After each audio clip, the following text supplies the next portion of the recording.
It's grim up north, if, that is, you've been a Conservative in recent years. For the Tories to take control of Whitehall again, they need to win over the people of Pendle in Lancashire, who last elected a Tory MP 23 years ago.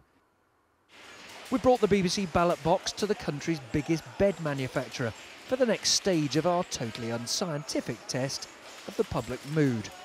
We asked workers here, do the Conservatives understand people like you?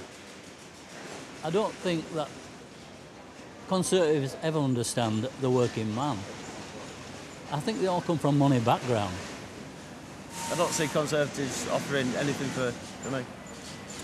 Let's show us your card. That yes means you really don't know. Meaning? Meaning that I think they're starting to think about the working class person. I've never voted Conservative myself, but I'm certainly considering it this time. He's definitely a family man, and I think he's looking at family people and family values. These other parties to vote for, Yes, other than Conservative and Labour. Like, Jeff, who? Well, there's UKIP, for instance, Liberal Democrats. OK, everybody, can you vote now? Yesterday, we heard many voters' anger at the idea of 5 more Labour years. Today's emotion is uncertainty about what the Tories stand for.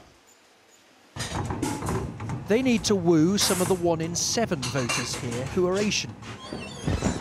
At the same time, they've the tricky task of serving up reassurance to white voters angry about high levels of immigration.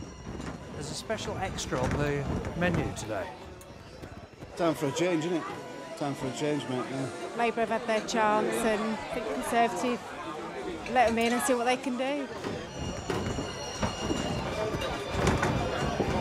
You were really clear about that. Yeah, because Labour do a lot for its students.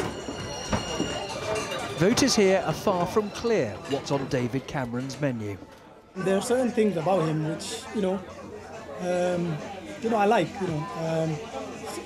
some of the things that he's talking about. You want to support a bit of family, you want to stay together and then going to go more sport, that's good. So family is good, what's bad? Yeah.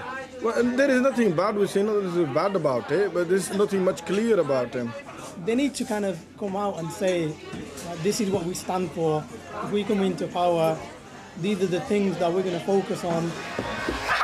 What is clear is that for the Tories to have a future here, they need to live down their past. Both David and I grew up in Thatcher's Britain. I don't think they did anything for people then. I don't think they do understand people from different class situations. But some prefer past Tory leaders to the present one. I'd have voted for William Hague if he was the leader, definitely. But not for David Cameron? But not for Cameron, no. Because? I think he's a bit of a weak leader himself.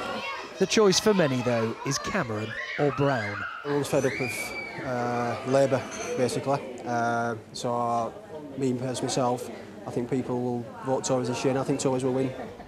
Lancashire did elect a Tory county council recently for the first time in 3 decades. Winning here in Pendle won't be easy, and to gain power, the Tories need to gain another 13 seats in the northwest and a staggering 115 in the country as a whole. To do that, they'll have to convince people they're right to say you should cut now to bring down the deficit. Tomorrow, that's the question we'll be asking. Nick Robinson, BBC News, Pendle.